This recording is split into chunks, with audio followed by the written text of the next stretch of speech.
We all know what happens when a bald Dutchman takes charge of a red team in England. First season, he grabs a trophy.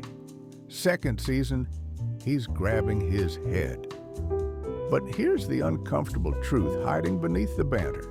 This comparison isn't just about appearance or nationality.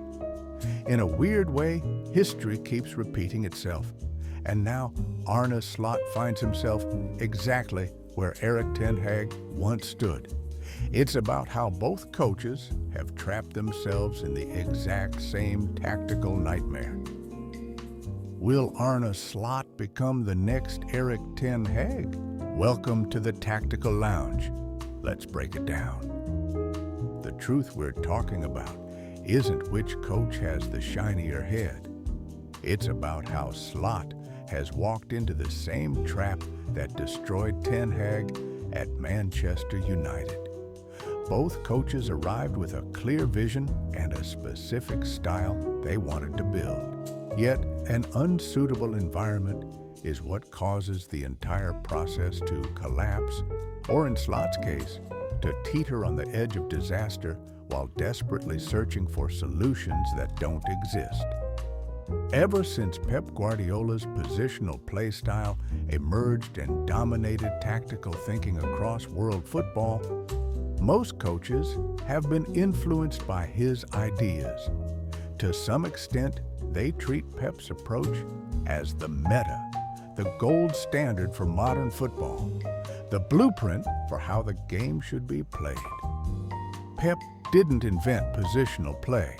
It's rooted in the philosophy of Johan Cruyff, his mentor at Barcelona. That also means Dutch coaches will always be influenced by this thinking, by ideas about operating football through structured possession and clear positional movement. But here's what gets forgotten. This philosophy isn't universal, and it certainly doesn't guarantee success everywhere you apply it. The competitive environment, the squad foundation, the culture of the club, all of these things must align with your philosophy, or you have to find a way to break free from it. Erik Ten Hag learned this the hard way. From his first day at Old Trafford until the day he was sacked, he struggled with this fundamental mismatch. Building a Manchester United team in the style of Dutch football with short passing sequences and clear positional structure within a defined system went completely against the foundation of that club. The chance of success was almost zero. Ten Hag realized the problem. He made non-committal statements to the press about needing to choose a style that suits the personnel rather than forcing players into his preferred system. But adapting wasn't his specialty either. He trapped himself in a loop with no escape. He constantly switched between high ball control with structured positional play and fast vertical transitions. He repeated this cycle for over 2 seasons at Manchester United, never finding balance, never solving the puzzle. Ten Hag's path of self-imprisonment went like this. Try to apply his style to an unsuitable environment. Realize the problem exists. Attempt to integrate and adapt. Get caught in an endless loop of switching between styles until the very end. Arne Slot's path is different, but if he's not careful, he'll be pulled into that same vortex. He assesses the environment, integrates and shows flexibility, tries to implement a different style, then realizes the problem. Now, he faces the risk of being caught in a loop of switching between maintaining his new approach or finding a way back to the old formula that brought better results. Let's revisit what happened in Slot's first season, which made many people rated him as a world-class manager.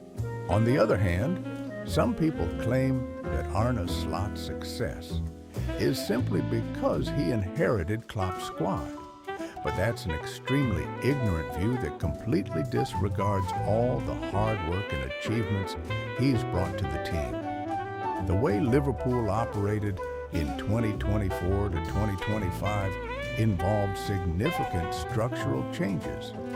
Slot shifted from a 4-3-3 formation to a 4-2-3-1. And more importantly, he changed the approach to pressing by moving to a 4-2-4 pressing structure. This change freed up Mohamed Salah's position in a crucial way.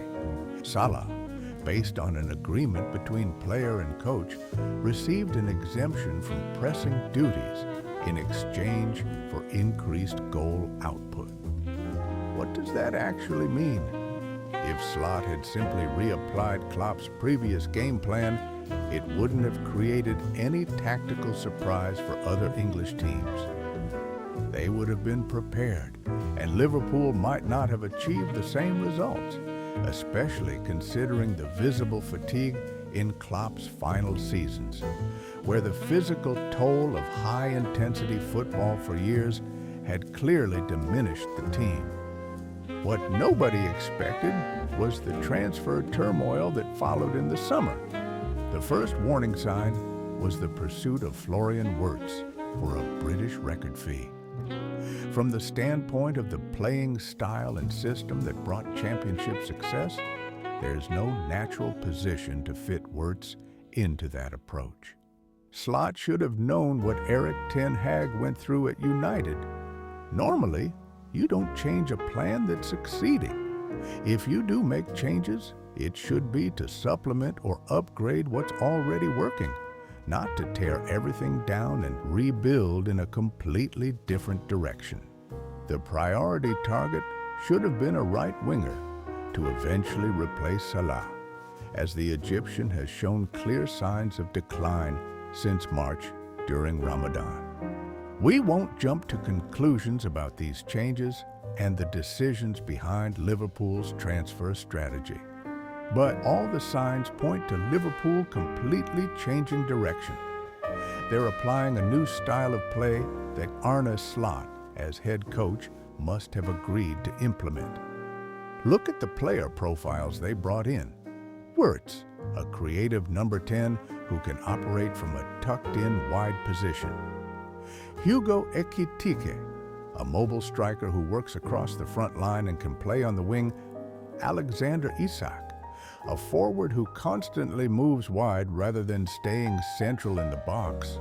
Combine this with the trend of using attacking fullbacks who push high, like Milos Kerkez and Jeremy Frimpong. What does this collection of players tell us? It shows Liverpool is shifting away from the German model of high-intensity pressing toward a team heavily focused on positional play. They want to control games through central midfield buildup, rather than winning the ball high and attacking from wide areas. This creates two massive problems in thinking about both gameplay and personnel. The first problem is about gameplay philosophy. There's a stark contrast between the old, proven style and a new, much riskier approach. People accept risk when a team is struggling and needs change, like suggesting Manchester United should try a 3-4-3 system when the back four isn't performing well. At worst, it's just another failed experiment. But when the old style just delivered a Premier League championship, the question becomes unavoidable. Why change it? And when the new approach isn't working, as we're seeing right now, conflicts are inevitable. The second problem involves personnel integration. Old players with established habits have to mesh with a group of new signings. This is a massive squad overhaul that makes the integration process exponentially more difficult. Even Salah admitted he's had to relearn how to move and position himself because the attack has changed so dramatically and so quickly. When both problems combine, the players find themselves in a state of confusion. They're wondering whether the new signings are supposed to integrate with the existing team culture, or if the veteran players are the ones who need to adapt to accommodate a new style of play. Not to mention the external environment, where the trend of pure positional play is actually declining across Europe, yet Liverpool chose to move toward it. Everything feels chaotic. The results on the pitch are the direct consequence. The coach is then forced to return to the old successful formula, just like they beat Aston Villa or defeated Real Madrid, and then bring that same plan from a year ago to play against Manchester City and suffered a heavy defeat. The question of the day is, if they play with the old plan, then what was the point of spending over £400 million on new signings for a different style of play? And with that, our session in the Tactical Lounge comes to a close. See you next time.